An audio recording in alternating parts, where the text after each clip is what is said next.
Let's look at the compensation agreement or the buyer's broker's compensation agreement. This is a new form. It's an addition to the brokerage disclosure to buyer, and essentially it just lays out how much I'm going to get paid for my services to you as a buyer and how I'm going to get paid. Again, at the level of transaction broker, if you want me to serve as an agent, that's that exclusive right to buy contract that I talk about in another video. But I'll go ahead and just read this to you and then give you some explanation on what this is talking about. It states compensation charged by brokerage firms is not set by law and is fully negotiable.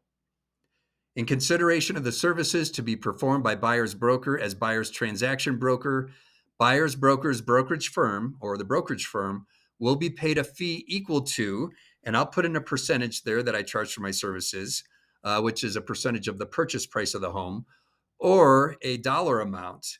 In either case, it's the success fee that I am due to receive for my services to you, with no discount or allowance for any efforts made by buyer or any other person.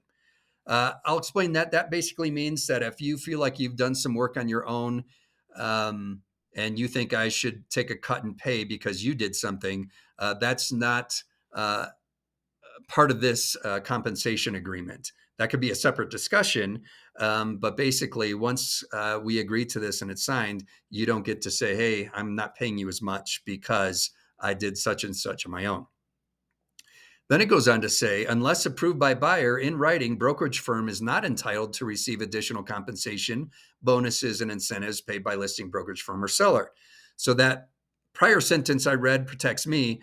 This sentence protects you. So unless you approve it in writing, I'm not to take anything, any dollar amount in addition to what I've stipulated in that percentage of the purchase price or that dollar amount as stated above. Now we get down to the second paragraph that gives further explanation of the success fee and how it's earned. It says the success fee is earned by brokerage firm upon buyer's broker performing services that result in buyer entering into a contract to purchase property acceptable to you as the buyer and is payable upon closing of the transaction.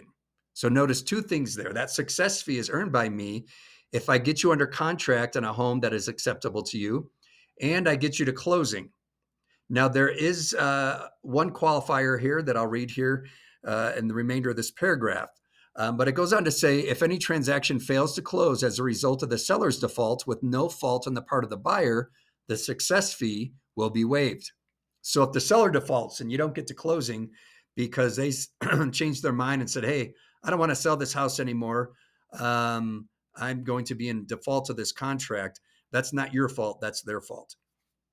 And that's a whole discussion with a real estate attorney about how you want to move forward with that. But all that to say is that the success fee will be waived.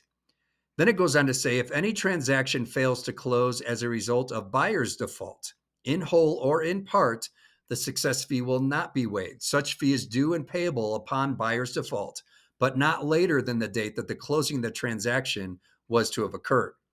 Now, this is if you are in default. It's a legal term. If you are in default of the contract, meaning you don't terminate for a legitimate good faith reason, or you don't terminate on time, that means you're in default and you would owe me money for my services. But if you terminate a transaction because in your sole subjective discretion, you don't like the condition of the property, or you can't afford or can't get the loan that you wanted, and you terminate in a timely fashion, that success fee is waived. You're not going to be charged or be required to pay me. That just means that deal isn't going to work out for you, and so we move on to the next one.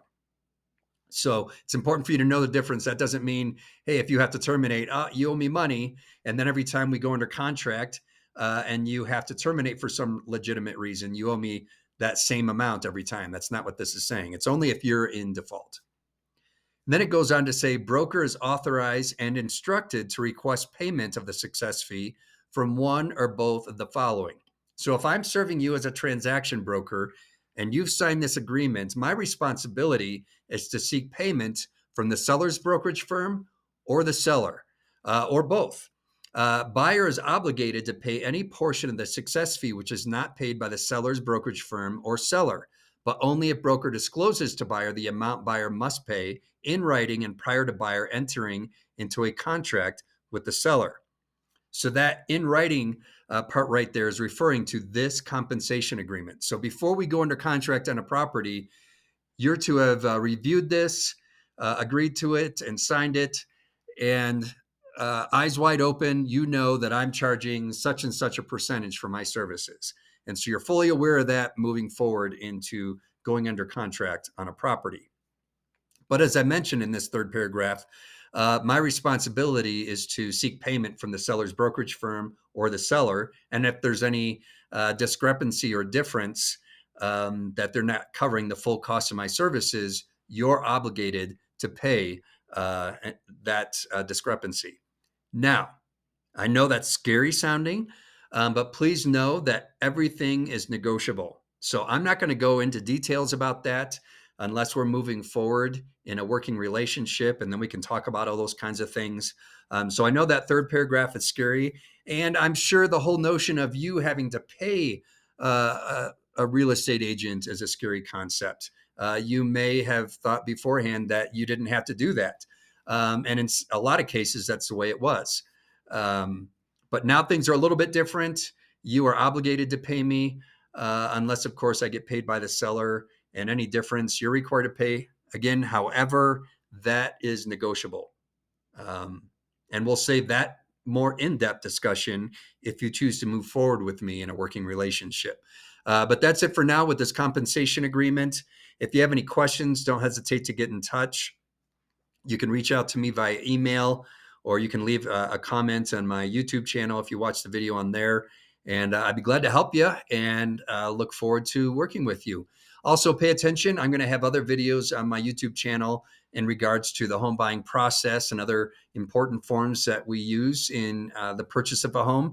And so all for your edification to help you be fully aware and fully informed so that you can make the best decision in purchasing a home. We'll look forward to talking to you soon. Take care.